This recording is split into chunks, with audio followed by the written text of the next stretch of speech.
fico imenso, contente, feliz por estar convosco. Só um instantinho também eu vou gravar aqui, viu? Porque eu não confio lá, não.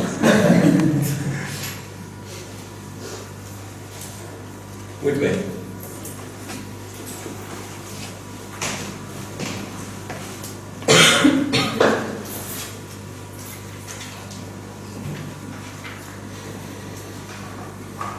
Ok.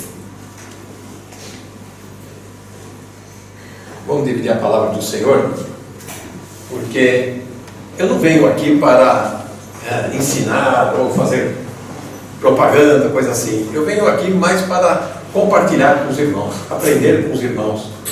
E vendo os irmãos congregados, adorando ao Senhor, isso acalenta, ferve, né, o nosso coração. Eu fico muito feliz quando encontro com os irmãos. Então, eu gostaria de compartilhar das experiências que eu tive ao descobrir a igreja, principalmente quando nós começamos a compreender como se maneja bem a palavra do Senhor, como se divide bem a palavra de Deus. E como eu tive essa grata surpresa de, depois de anos estudando teologia, vivendo uma vida religiosa, cumprindo apenas as funções, né, de rotina dentro de uma igreja, um religioso.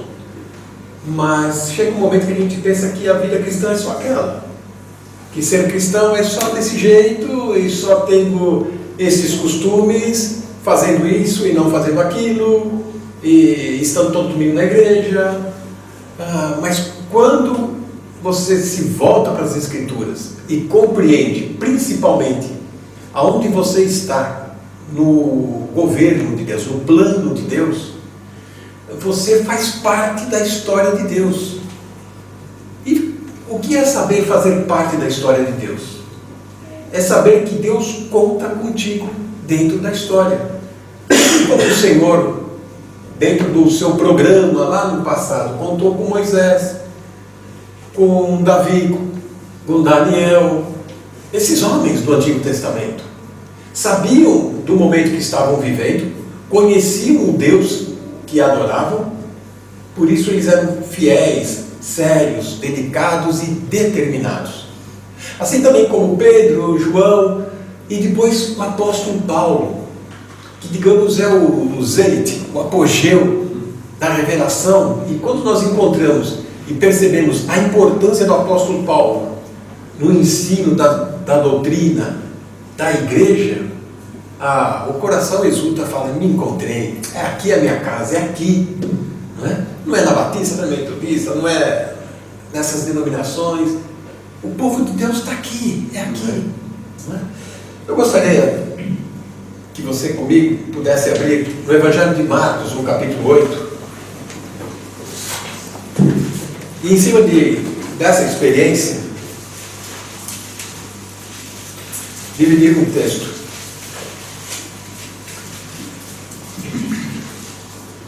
Como eu sabia que eu vinha na igreja do Marcos, eu falei assim: bom, eu vou pregar o Evangelho de Marcos, fazer uma homenagem para o meu amigo. Ele ficou até o fim do EJC ano passado, aturando um brasileiro, com esse sotaque aqui, para vocês deve estar soando muito estranho, não é?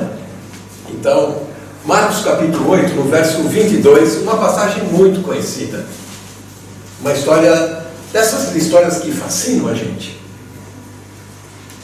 Chegou a Betsaída, Marcos 8, 22, e trouxeram-lhe um cego, e rogaram-lhe que o tocasse. E tomando o cego pela mão, levou-o para fora da aldeia, e cuspindo-lhes nos olhos, impondo-lhe as mãos, perguntou-lhe se via alguma coisa. E levantando ele os olhos, disse: vejo os homens, pois vejo como árvores que andam. Depois disso, tornou a pôr-lhe as mãos sobre os olhos, e o fez olhar para cima. E ele ficou restaurado, viu a todos claramente. Verso 26, e mandou-o para a sua casa, dizendo: nem entres na aldeia, nem o digas a ninguém na aldeia. Vamos orar nesse instante? Senhor, abençoa a leitura da Tua Palavra. Abre o nosso coração para entendermos o ensino e a lição que o Senhor quer nos ensinar. Em nome do Senhor Jesus. Amém. Amém. Você já ouviu a frase, o bom é inimigo do ótimo? Não é? Já ouviu isso? Faz sentido, não é? O bom é inimigo do ótimo. Quantas vezes, mesmo na rádio, eu na verdade não sou radialista, eu aconteci como alguém na rádio. Eu sou comerciante. E a família, imagina, né? Família de árabes, só pode trabalhar com lojinha. Então nós trabalhávamos com loja, vendíamos sapato. E eu conhecia, tem um amigo que trabalhava na Rádio Transmundial. E ele, percebendo que eu gostava muito de trabalhar no ministério, me envolver, ele foi aos poucos me convidando para participar, ajudar em alguma coisa. E eu fui aos poucos saindo da loja, dando meio período na rádio, indo uma vez ou duas por semana. E depois fui ficando um pouco mais, e as coisas vão acontecendo. E rádio, tem um estúdio, você tem que gravar, às vezes saiu ao vivo, e para o diretor nunca está bom. Nunca. Você está correndo, você grava, você escreve, vai, senta, grava, puxa, está ótimo, né? Ele falou, não, grava outro. Mas por quê? Não está bom esse? Não, está bom, mas você pode fazer melhor. Aí você grava outro. Uns 3, no mínimo, para depois comparar qual que ficou melhor. Para mim, os 3 estavam ruins, mas eles conseguiram enxergar um que era melhor que o outro. Então, essa frase, o bom é inimigo do ótimo, serve para não fique acomodado. Não fique aí apático, satisfeito com o que tem. Dá para conquistar mais. Dá para fazer algo mais completo, profundo e duradouro. Nós temos um programa que está na internet, foi gravado já há 10 anos atrás, que é Rota 66. Pegamos uma ideia lá da Estrada Americana, são 66 livros na Bíblia, Rota é caminho, então era um ensino das Escrituras através dos 66 livros das Escrituras. E fomos texto por texto. E indo esse texto por texto, eu e um teólogo famoso lá, íamos discutindo, comentando, fazendo perguntas, e muitas respostas, textos, eu olhava e falava, isso aqui não está completo, tem mais alguma coisa aqui. E foi nessa inquietação, nessa insatisfação de querer algo a mais do que o trivial, o comum, não é? Que eu encontrei no site da igreja, onde existia um texto, e existe ainda, textos, livros, mensagens, que além de ir direto às Escrituras, parece que acende assim um holofote como esse que tem em cima da minha cabeça, ilumina mesmo. Porque uma coisa eu estar aqui, nesse salão com vocês, com uma lanterna pequenininha, acesa, andando aqui, isso é uma coisa. Agora, quando temos luzes, a gente consegue ver, caneta, está limpinho, brilhoso, quem cuida aqui cuida bem. Durante o dia, com o sol entrando pela janela, fica muito mais agradável. É assim com as Escrituras. A gente não pode se contentar apenas vendo parcialmente alguns ensinos, algumas histórias e algo a quem que o Senhor pode dar e fazer na nossa vida. Né? E a pergunta é, por que muitas vezes nós não causamos um impacto de testemunho, não de um pregador eloquente, não de um erudito que sabe teologia, que sabe as Escrituras, etc., como um Billy Graham ou como um Spurgeon, que seja. Porque a nossa vida em si, porque a nossa atitude tem que falar mais alto do que as nossas palavras. Por que será que muitas vezes a gente vive uma vida apática? Eu falo isso porque eu, nos meus 20 e tantos anos, dentro de seminário, ajudando na igreja, com reunião de jovens, dando aula para adolescentes, aquilo de repente cai numa rotina, numa zona comum, trivial, cansativa, a mesmice. Não é? Então por que às vezes a nossa vida cai nessa mesmice, nessa que Deixa estar para ver como é que fica. E a gente vai. Será que Deus não tem muito mais para nos dar? Cantamos agora que o nosso Deus é tremendo, que o nosso Deus é grande, que o nosso Deus... Mas será que Ele é mesmo? Qual o tamanho do Deus que você tem? Não é? Esse texto que nós acabamos de ler, o Senhor quer ensinar uma lição aos seus discípulos. Você fala, não, você falou do cego. Sim, você que está surdo. O Senhor quer fazer uma aplicação, que é usar, entre aspas, usar a situação deste cego para ensinar os discípulos uma lição. Despertar os discípulos que já estavam caminhando com Jesus, estavam andando com Jesus, se identificando com Jesus. Eles são discípulos de Jesus. Quando Jesus foi preso naquela noite, olharam para Pedro e falaram, você também é um deles. Provavelmente, quando você está aí no mercado, no banco, no trabalho, alguém vai falar, você é um crente, você é um deles. Você pode simplesmente falar assim, eu não sou muito. Eu vou lá de vez em quando. Não, será que você não está confundindo com outra pessoa? A primeira reação é colocar o time na defesa. Não sou assim. Pois bem, o que o Senhor quer ensinar neste episódio? Algumas coisas estranhas. Trazem um cego. O cego nem queria ir, gente. O cego só queria pedir esmola. Ele estava lá preocupado em enxergar. A vida dele estava já naquela situação. Já estava conformado. Trouxeram, veja o texto, no verso 22. Trouxeram um cego. Não foi o cego que foi procurar Jesus, etc. Trouxeram ele. E o pior, o Senhor pega ele pelo braço e leva ele para longe da aldeia. Fica estranho. E para continuar essa história estranha, o que Jesus faz? Nós vamos ver o texto, Saiu da aldeia e depois Jesus cuspiu nele. Legal, Vixe. Você esperando alguma coisa de um grande mestre, o mestre vai lá e cospe. Sabemos que o Senhor pode curar de qualquer jeito, até a distância, não é?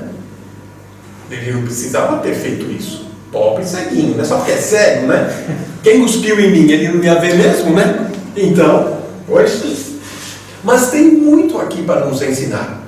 Nada que o Senhor faz, embora nos incomode algumas vezes, tem propósitos para ensinar uma lição, para nos advertir, nos alertar. E principalmente Deus quer se revelar, talvez uma outra faceta que você ainda não conhece deste Deus. Muito bem? Vejamos aqui o contexto de todo esse episódio. Nós lemos do 22 ao 26 de Marcos 8. Mas, do verso 17 e 18, já vai nos dar alguma ideia do que está acontecendo neste momento. Jesus, conhecendo isso, disse-lhes: para que arrazoais que não tendes pão? Não consideraste, nem compreendeste ainda? Tendes ainda o vosso coração endurecido. Bom, o Senhor está alertando sobre a situação. Teve a multiplicação dos pães, aquela coisa toda. Tem os fariseus fazendo críticas, não é? Sempre tem um grupo fazendo oposição à nossa fé. E o Senhor fala: olha, eu estou observando vocês e ainda vocês têm um coração endurecido. Mas este grupo seguia Jesus, vivia com Jesus, comia com Jesus, comungava com Jesus, e Jesus ainda responde: vocês têm ainda um coração endurecido. É bom de vez em quando fazer um exame de coração, um eletrocardiograma, para ver como é que está a nossa saúde espiritual. O Senhor identificou isso nos discípulos. Vocês gostam de mim, vocês me seguem, vocês ouvem o meu ensino, vocês participam dos meus milagres, mas ainda o coração de vocês está endurecido. Veja só, verso 18: tendo olhos, não vedes, tendo ouvidos, não ouves, e não vos lembrais. Quando partiu os 5 pães, entre os 5.000, quantos cestos cheios de pedaços levantastes? Disseram: 12. E quando partiam 7 entre os 4.000, quantos cestos cheios de pedaços levantastes? E eles disseram: 7. E ele lhes disse: como não entendeis ainda? Muitas vezes, com os adolescentes ou com o jovem, não adianta você só falar, só dar bronca. Você tem que mostrar, você tem que dar o exemplo para a pessoa entender o que você está querendo dizer. É o que Jesus está fazendo aqui, está tratando os discípulos como se fossem adolescentes na fé. E olha quem tinha cada marmanjo, né? Os filhos do trovão lá, João e Tiago, eles eram bravos.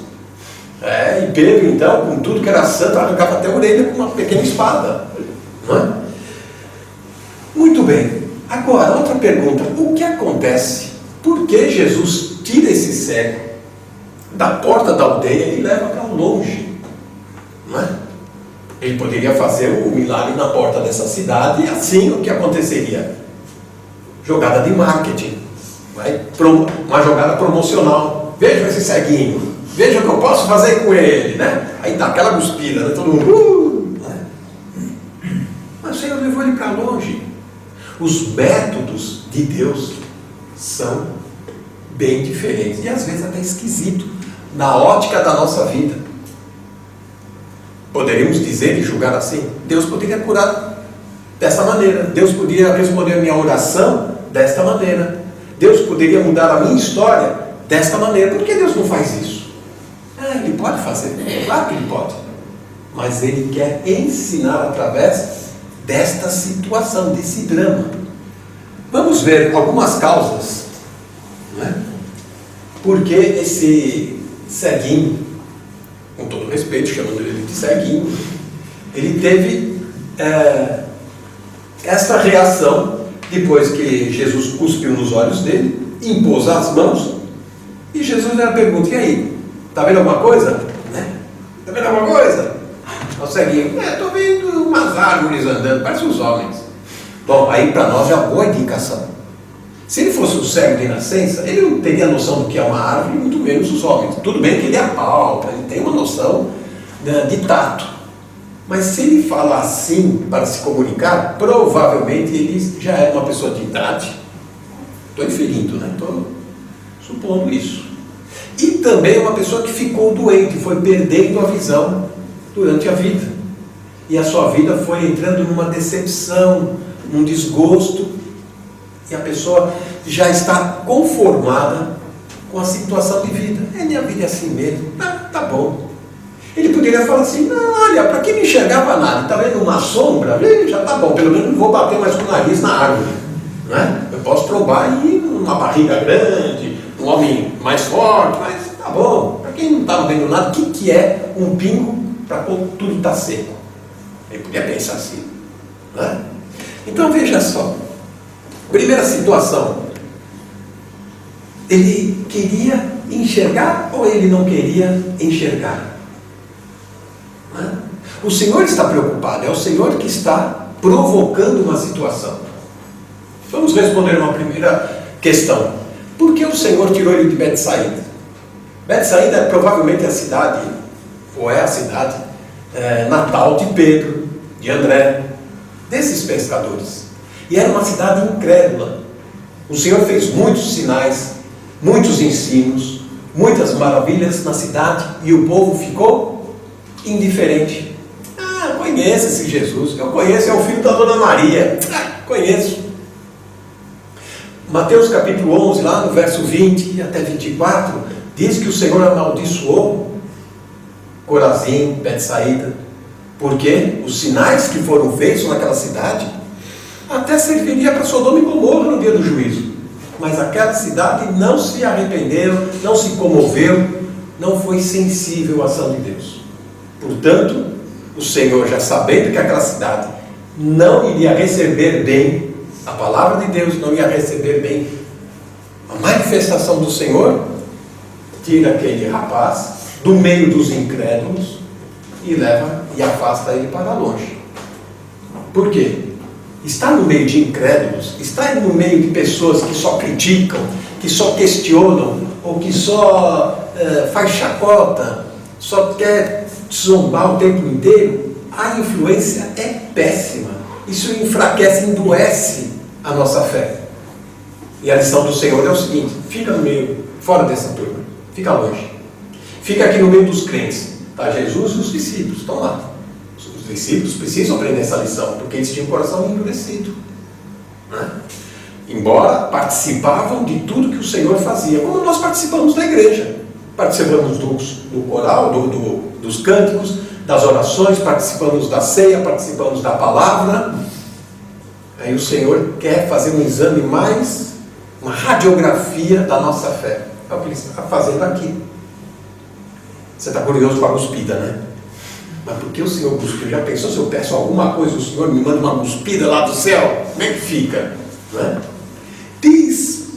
Diz a tradição rabínica, perceba que esse Jesus que está andando nos evangelhos é o Messias prometido dos profetas do Antigo Testamento. É um pouco diferente do Jesus que já ressuscitou, já glorificado no céu, e que aparece a Paulo e instrui a igreja. Esse Jesus aqui é o judeuzão. Então ele anda debaixo da lei ainda, ele vai no templo, ele guarda as leis, etc. Tal, não é? E diz o Talmud, que é um comentário rabínico sobre os costumes orientais, os costumes judaicos, que a saliva do primogênito, ela tinha propriedades medicinais. Eu não sou a favor desse tipo de medicina. Se alguém aí me der um gosto, eu não sou a favor, eu não sou judaico nisso. Mas o que o Senhor quer dizer é o seguinte: o cego não está sabendo o que está acontecendo. Há um grupo carregando ele, aí chega outro, pega ele pelo braço e puxa ele para fora. Ele está sabendo se é Jesus que está levando ele, ou se é um grupo que estava lá na aldeia e que trouxeram esse cego, provavelmente para ser um motivo de distração e diversão. Vamos ver o que acontece. Dizem que esse rapaz aqui, esse mestre, ele faz milagres. Vamos levar o ceguinho para lá? Fica aqui na porta gritando: bolinha pro cego, uma moedinha pro cego. Vamos levar ele para lá, né? Já que dizem que Jesus faz assim, levaram para diversão e distração. Então tem um grupo, né, preocupado, ou um grupo que está interessado em distração e diversão, e vai até Jesus. Mas tem outro grupo dos discípulos de Jesus que pega o cego e leva para longe dos incrédulos. E o cego precisa saber o que está acontecendo, não é? O Senhor fazendo isso com a saliva, Ele já está dando um recado, um código para o ceguinho de que é um conterrâneo seu, é um parente seu, é um igual a você, que está querendo transmitir saúde, está querendo te ajudar. Aí o ceguinho se acalmou. Não sei se acalmou muito, mas, não é? E aqui está o texto. A primeira causa porque eles não queriam enxergar por completo é porque muitas vezes ele não compreende, o ceguinho, ele não compreende princípios da vida cristã. O Senhor toca na visão dele e pergunta: você está vendo agora? Estou vendo.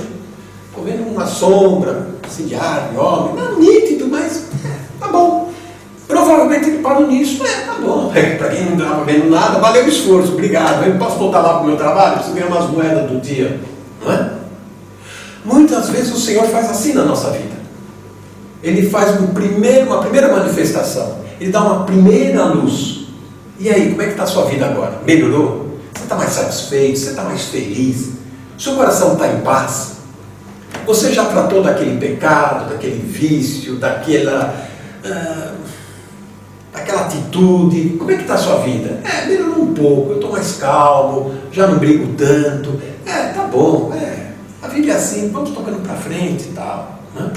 Mas o Senhor pergunta: só isso? Levantando os olhos, vejo os homens como árvore. Depois disso, tornou a pôr as mãos. Não é? O Senhor já sabia o que tinha que fazer. Não é? Primeira causa, porque ele não queria enxergar, no sentido, estava satisfeito, é porque ele não queria compreender princípios básicos da fé cristã. Quem é Cristo? Quem é o senhor que cuspiu na minha vista? Agora eu estou vendo um vulto. Quem é o senhor? Ele podia perguntar isso, não podia? O que o senhor pretende comigo? Ele não quis, não se interessou de conhecer a pessoa que estava ajudando ele, que estava tirando ele da escuridão. Ele podia perguntar: sim, eu estou começando a ver quem é o senhor, o que o senhor faz, de onde o senhor veio? Não perguntou nada, apenas como se fosse um oftalmo. E aí, está vendo a letra? Que letra é essa? Tem alguma letra na frente? Já começa assim, né? Jesus não era um oculista, um oftalmo. E ele não teve reação nenhuma. Estava satisfeito com aquilo que tinha acontecido. Tá bom. A segunda causa é que a espiritualidade dele, a alegria dele, não vinha por aquilo que o Senhor Jesus estava fazendo na vida dele. A alegria dele vinha dos outros, dos amigos, dos irmãos, de quem o ajudava, carregava para cima e para baixo, porque um ceguinho não caminha assim, né? A alegria dele estava assim: puxa, tenho amigos que me ajudam a carregar esse fardo pesado da vida, já estou feliz. Será que é assim a nossa vida também? E tem mais uma causa, que muitas vezes a gente não quer enxergar nitidamente as coisas de Deus, porque ainda estamos acostumados com a antiga vidinha que levávamos.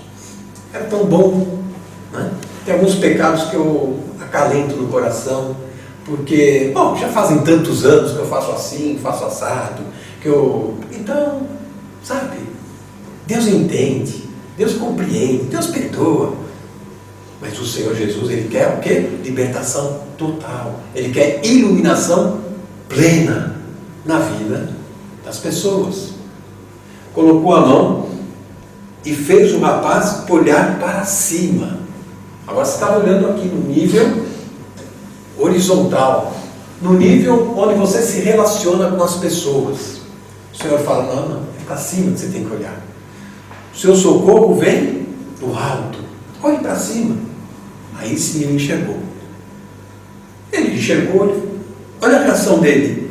E viu a todos claramente. Ele ficou restaurado.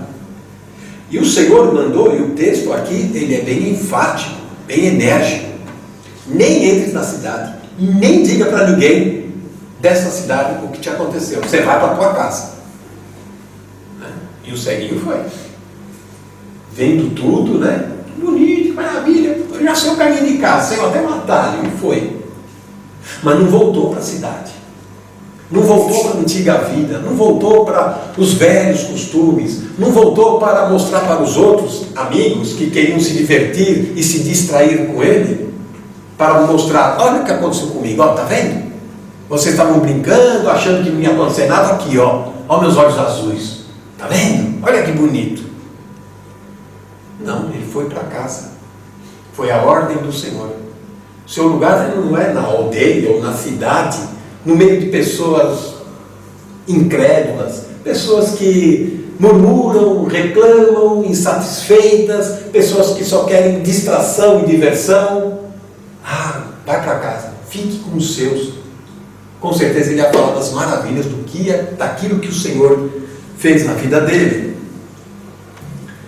Para terminarmos e andarmos um pouquinho melhor, razões que muitas vezes a gente encontra nessas condições. Primeiro, porque as pessoas tendem muitas vezes a se contentar com o bom e não buscar o ótimo. Se contentar com aquilo que já, de repente, o Senhor fez e você acha que já é demais. Olha, para quem não enxergar, nada. Começa a ver vultos. Eu já me viro na vida. Já estou bom. Eu não preciso mais depender de alguns camaradas para me carregar para cima e para baixo. Já posso me virar sozinho. Não é? Primeiro, o tipo mais confortável, vamos colocar, de religião, é aquela religião do ritual, da rotina, aquele momento onde que nada é te cobrado, nada é exigido. Também, olha, ele não enxerga bem, ele tem dificuldade, então não vamos exigir muito dele. É a zona de conforto. A pessoa fica acomodada. O ser humano, a tendência do ser humano é ser acomodado. A minha tendência era ficar lá em São Paulo. Quando eu penso 9.000 quilômetros até Lisboa, é tempo, não é? E eu sou uma pessoa um pouco mais, eu gosto da rotina, moro perto do meu serviço, eu já tenho um bairro lá, conheço todo mundo, mas eu vou para um outro país, onde eu não conheço ninguém, vai saber o que pode acontecer, etc. A gente tem que se arriscar um pouco, não é? A gente tem que sair da zona de conforto, a gente tem que experimentar o novo, aquilo que Deus está propondo. E eu fui, eu vim.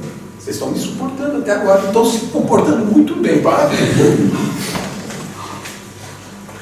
A segunda razão, porque as pessoas não reclamam porque estão enxergando só sombras, ele podia reclamar, né? Ah, Jesus, eu me tiro lá no meu lugar, meu ponto de venda, ganhando minhas moedas, me traz para cá, gosta de minha cara, para isso, para eu ficar vendo árvores, sombras.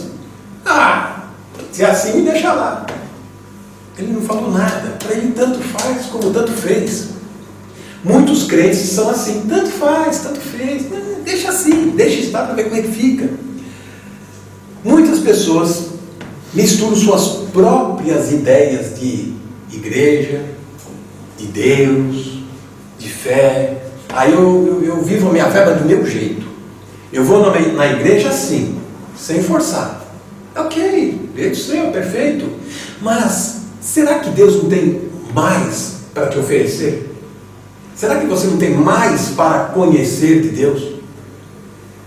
Porque a tendência da nossa vida é transformar o ensino, a doutrina, em algo apenas de um padrão moral. Bom, eu não fumo, não bebo, não tenho vícios, sou um homem comportado. Daí, isso aí não vai te levar para o céu.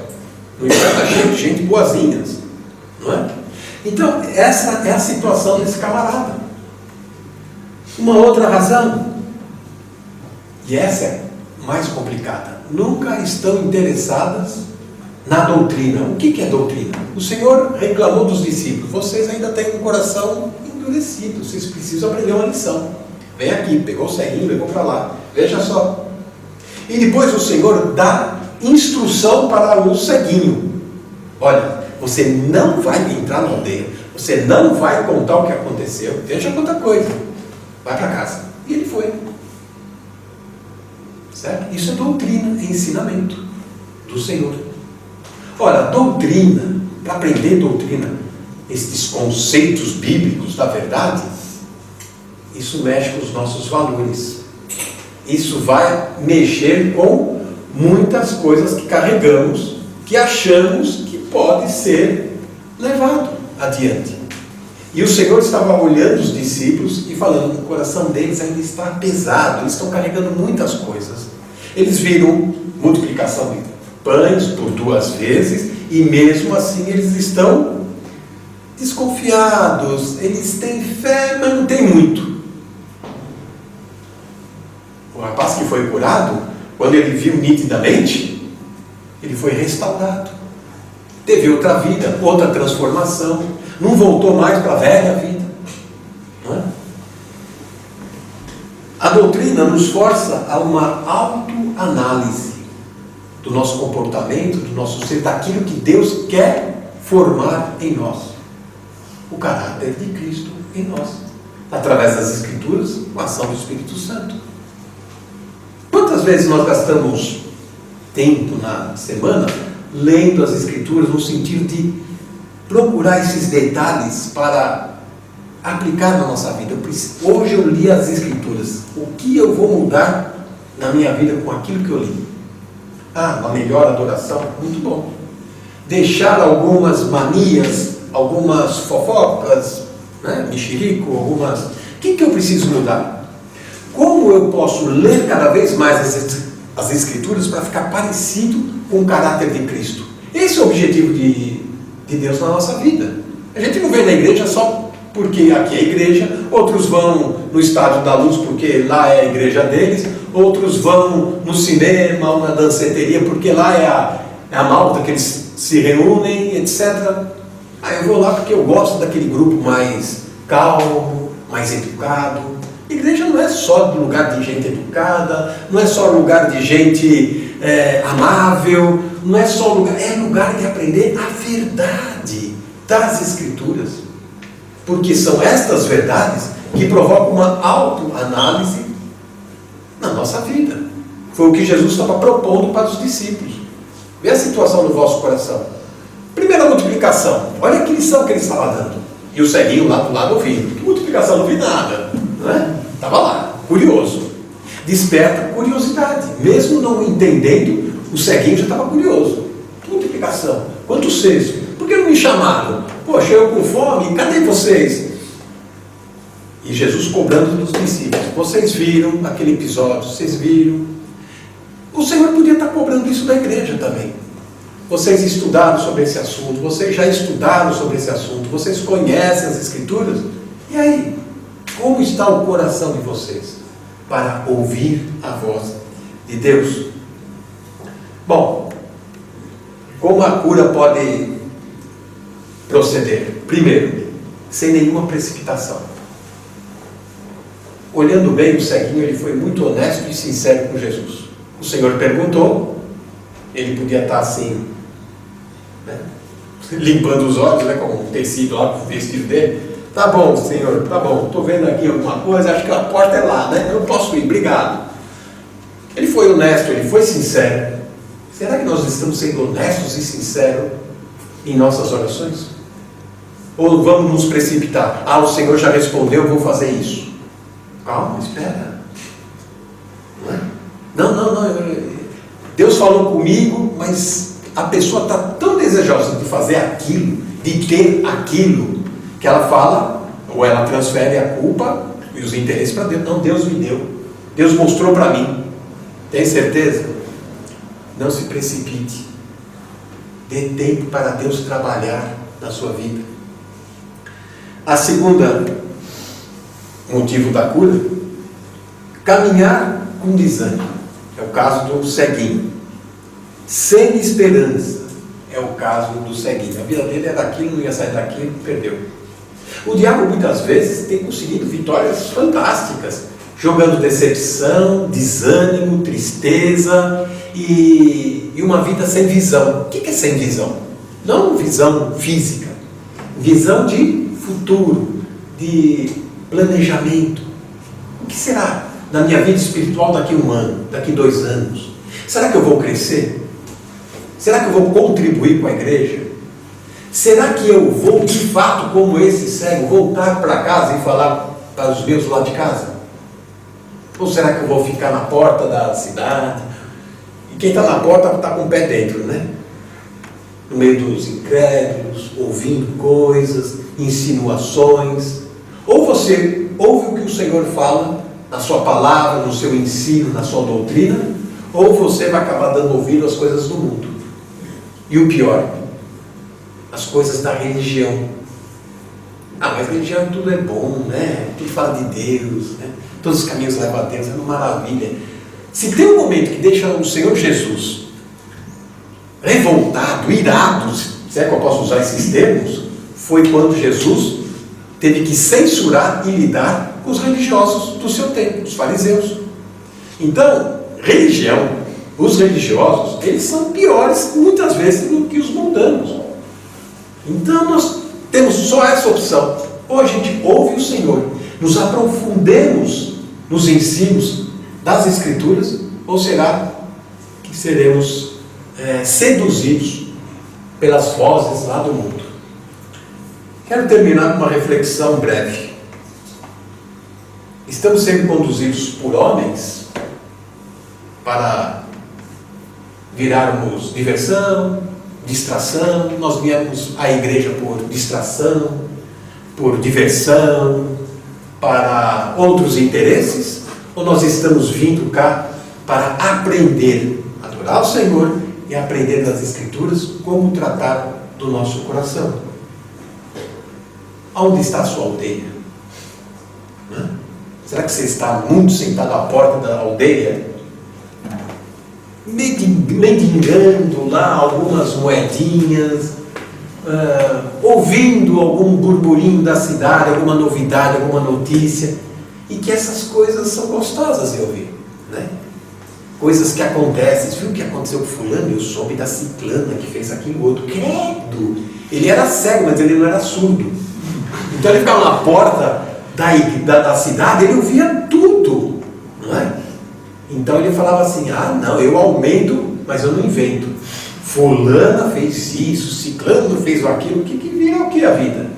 Sua vida está numa porta de aldeia, de cidade, junto com os incrédulos, ou você está aos pés do Senhor, e mesmo assim, você está questionando os métodos que o Senhor está tratando o teu coração.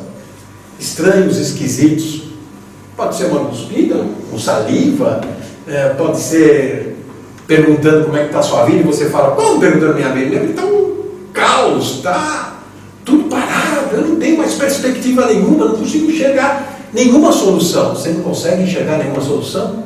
Olha para cima. Foi o que o Senhor fez com o ceguinho. Portanto, você não pode mais perder tempo negligenciando a presença do Senhor Jesus. Não é? Você pode ser, de um momento, alguém que enxerga apenas sombras, tem um entendimento muito superficial das coisas da fé, e quando chega um momento de aflição, que a Bíblia diz que todos vamos passar por isso, passamos, no mundo tereis aflições, mas tem de bom ânimo. E aí?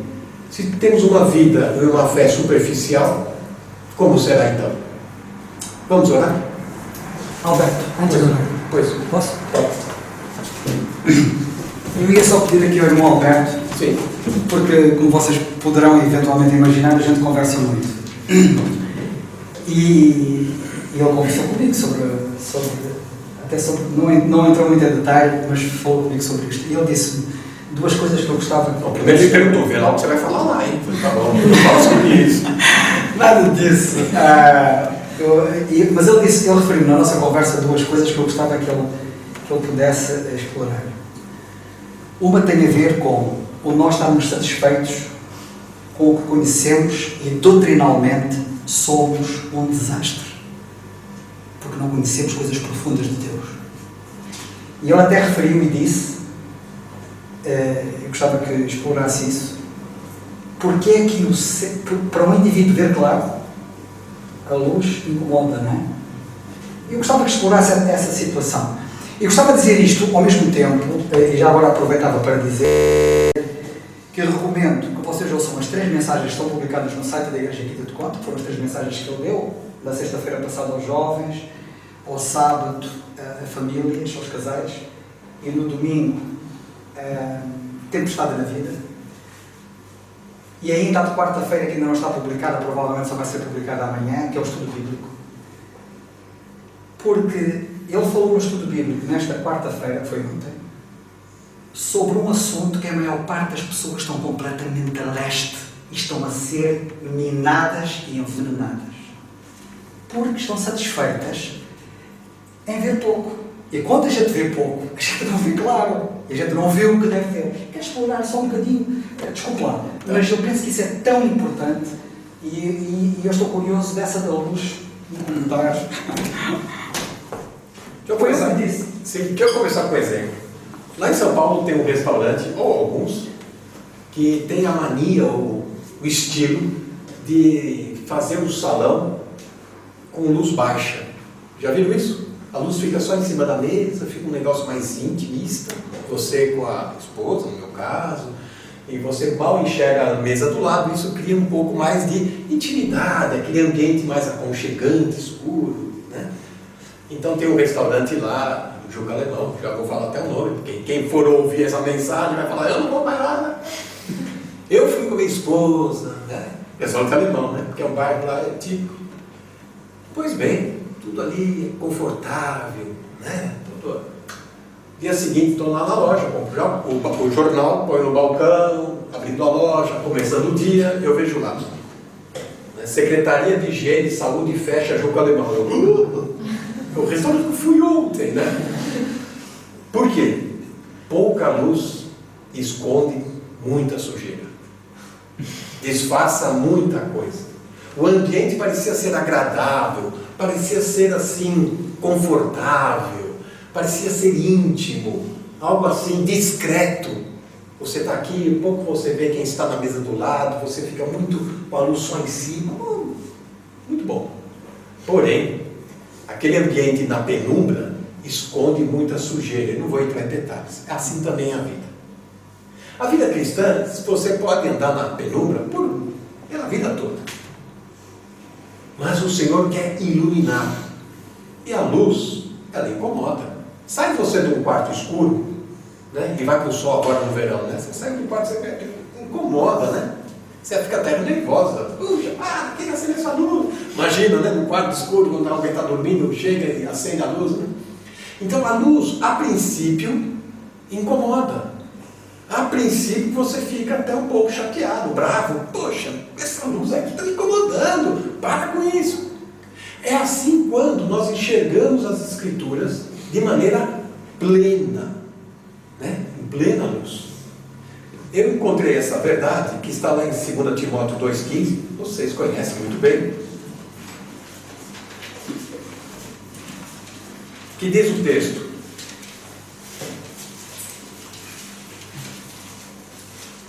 procura apresentar-te a Deus aprovado, como obreiro que não tem que se envergonhar, que maneje bem a palavra da verdade. Esse manejar bem a palavra da verdade, ou dividir bem, no original, ortotomel, ela tem a figura de vamos traduzir para o nosso tempo, de um habilidoso cirurgião, que sabe com o seu bisturi fazer uma operação e separar as coisas direitinho, sem confundir uma peça com a outra. Ele sabe cortar, um cirurgião. Ele vai fazer uma cisão cardíaca, abdômen, vesícula. Eles têm que fazer com habilidade, com precisão, para atingir o órgão doente, tirar o nódulo, fechar com habilidade. É nesse termo que o apóstolo está falando. As Escrituras estão aqui. Nós temos que saber manejar, separar uma coisa da outra. O que é a igreja? Bom, a igreja são as cartas de Paulo, para nós. Isso é uma coisa. O que são os evangelhos? Bom, os evangelhos são a história do Messias que foi prometido. E assim vai. E assim caminhamos com as Escrituras. Nós temos que saber aplicar as Escrituras na doutrina, porque esta doutrina vai nos dar entendimento para um comportamento convincente, para termos convicção da fé que nós demonstramos. Aí chega alguém e fala assim: na sua igreja ora em línguas? Alguém já ouviu isso? Já aconteceu isso?